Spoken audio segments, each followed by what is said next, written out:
Ain't nothing better than watching you smile. Whoa, whoa, whoa. Ain't nothing better than watching you laugh out loud, my baby. Ain't nothing better than watching you be you. Ain't nothing better than right now. In your eyes lie the secrets I don't wanna miss. Put your hand in my hand.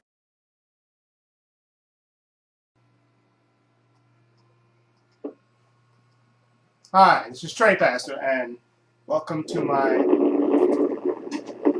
What the fuck?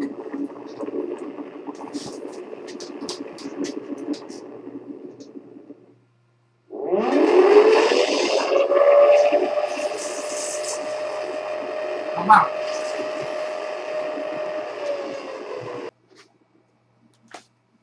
Hi, this is Trepacer, and welcome to my Saturday Night Reviews. Since you're here, and I might as well continue my tradition of reviewing two movies for you. Okay, the first movie is a movie that came out last year that I really wanted to see when it was in the theaters, but I missed going to see it, and it didn't stay in the theaters too long. But it was something that I really wanted to see, and this is by the creators, of course, of the Matrix series, the Wachowski brothers, or now, I guess, brother and sister. Um, and also, I think Jim is another person. Jim, who co-directed this movie with them. No, not Jim. Tom Twicker. He's the one that co-directed this with them. And this is supposed to be based on a book. Now, I never read the book, so I can't, I didn't have going into this. I knew nothing about it except for what I saw in the trailer. And of course, I'm talking about Cloud Atlas. Okay, I saw the trailer for this, and of course, I was intrigued to see it. Of course, and it's about 6 interconnecting stories. Okay, and this movie is, I think, about 2 hours and 2 hours, about 52 minutes. Yes, it was almost like 3 hours long. But like I said, going into it, I want to see, great cast in it. Tom Hanks. Of course, Halle Berry, Jim Broadbent, Hugo Weaving, Jim Sturgis, James Darcy, Keith David, Susan Sarandon, and Hugh Grant. Okay, and basically this is, like I said, 6 interconnecting stories, and it's about stuff that, stories, 6 different stories that happened in the past, the present, and the future. Okay, and they all, come together, not initially, of course, but at the end. And in this movie, they have the various actors playing different characters throughout the different stories, the 6 different stories. Okay, now, like I said, I wanted to see this because I was intrigued by the concept, and I know this is based on a book, but I haven't read it, so I didn't know going into it what it was about. And the 6 stories are, okay.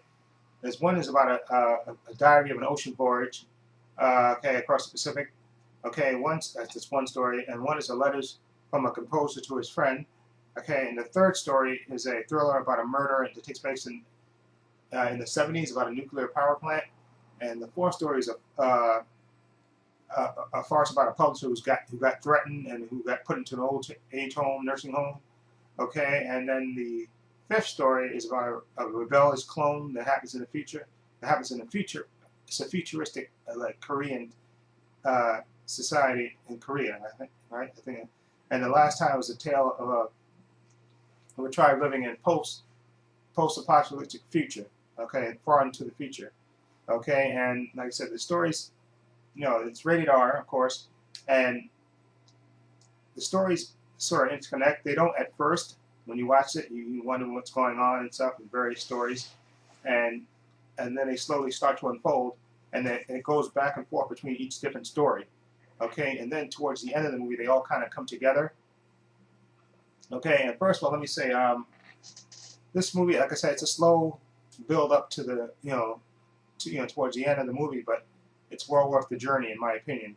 You get great performances by the cast, and like I said, you had various actors, playing multiple parts. And I thought they all did a great job, especially Hugo Weaving. I think it was absolutely phenomenal in this, playing various different parts. Him, Tom Hanks. You had Halle Berry. You had Jim Broadbent. You had Jim Sturgis. And my favorite story out of all the ones, I think, was the rebellious clone thing in the future. in futuristic Korea. I think that one was really, really good.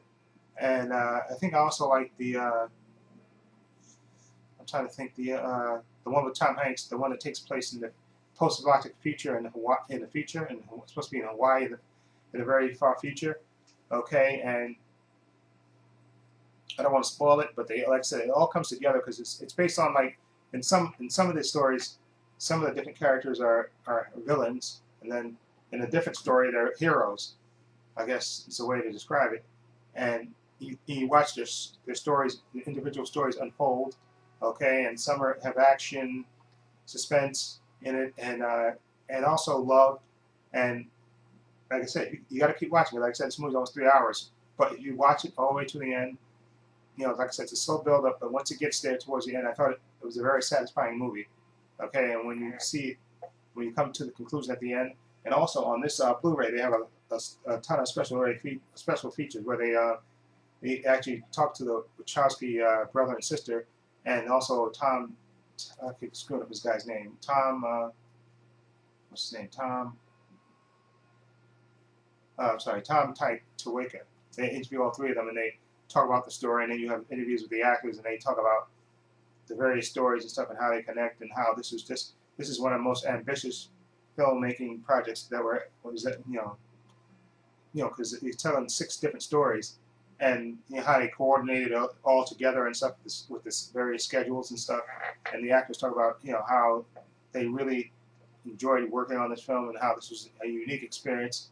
And if you watch the behind the scenes stuff, you really get that sense too of, you know, all the actors that are all in when they go in to making this movie. And this movie, I think, cost $100 million, something like that. It didn't make that much. It didn't, at least in America, at least, it didn't do too well. I don't think it did too well all over the world. But I think this is one of the films that make you like filmmaking, because I think Lana and Andy Wachowski and Tom Trepacer, the way they came together to make this movie and getting the actors involved and stuff is very to be commended. And like I said, it's one of the reasons why you love, if you like film, this is a great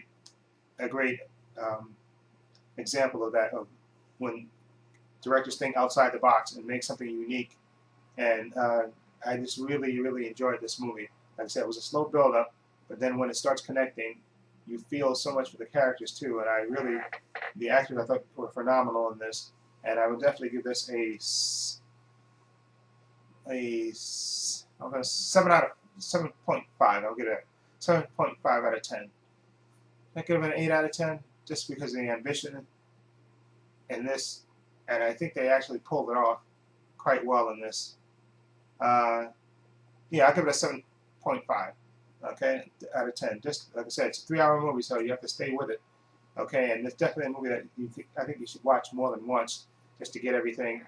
And I'm definitely going to revisit this movie. Okay, so I'm going to give this a 7.5. Definitely worth seeing. Cloud Atlas.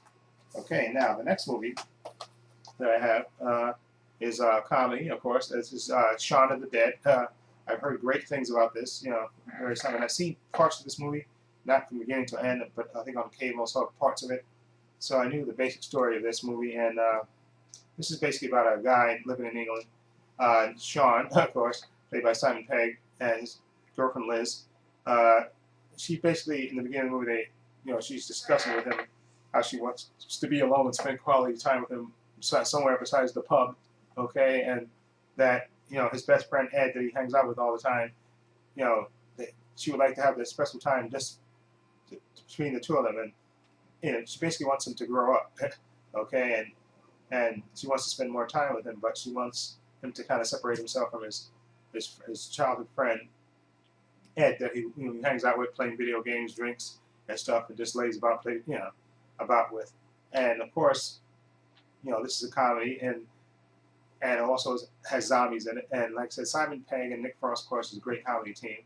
They've done various movies together. Paul, this movie, I think, Hot Fuzz, and they have great chemistry together in this movie. And this movie is hilarious, okay, because like I said, the zombie part is played for comedy, and you really see, the zombies eating people and stuff in this movie, and it's hilarious. I think Shaun Pegg and Nick Frost is a great team together in this movie, and you will be laughing your behind all of British humor.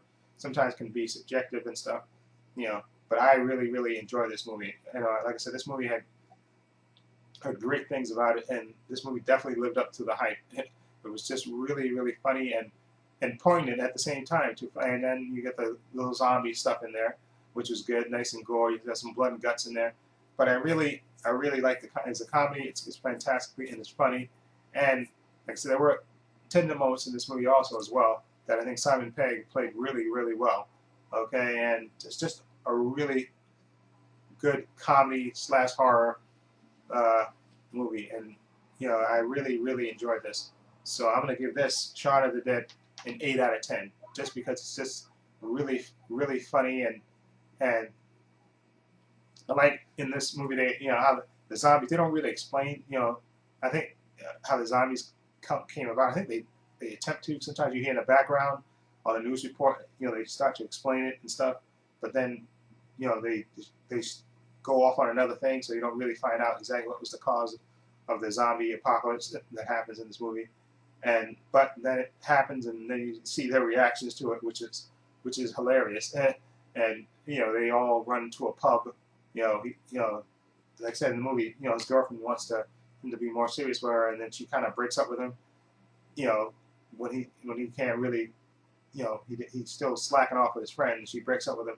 And of course, then the zombie apocalypse happens, and of course he has to get his mom, and then he has to, you know, get his girlfriend who really broke up with him and her friends, and they try to head to the pub, and then I won't tell you what else happens after that, but it's just a funny movie, hilarious, and just a really, really good comedy horror movie. Definitely, like I said, 8 out of 10.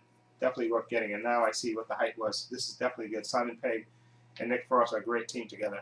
Okay, I've seen this movie, and I also seen Paul, which is, you know, it's my name, but it's a really good movie too, with Seth Rogen as the alien. Okay, but definitely recommend it. So this movie I would give like I said, 8 out of 10. Just a really good comedy. And Cloud Atlas, I would give this a 7.5. Like I said, maybe after we watch this a couple more times, I might bump it up to an 8. And like I said, this is a really ambitious film, and I thought it was really well done, and a nice ambitious project. And it is a shame that the movie didn't make as much money, but this just goes to show you again when filmmakers have ambition and they work on a project that's really means a lot to them, and they get the right actors in there, you can accomplish a great thing. And this movie is one of the great experiences, motion picture experience I think I've had, and I think in the future this movie will get more of the recognition it totally deserves, just for the sheer ambitiousness, is that a word, of the project that the Wachowski brother and sister and Tom Tykwer, I think that's his name, did in doing this project. It's like I said, a ton of special features, and when they show you what goes into making this, and you really, really appreciate the filmmakers and the cast for doing this project. Okay, so if you've seen these two movies, let me know what you think. Feel free to leave the comments down below. And this is Trepacer saying so long and take care.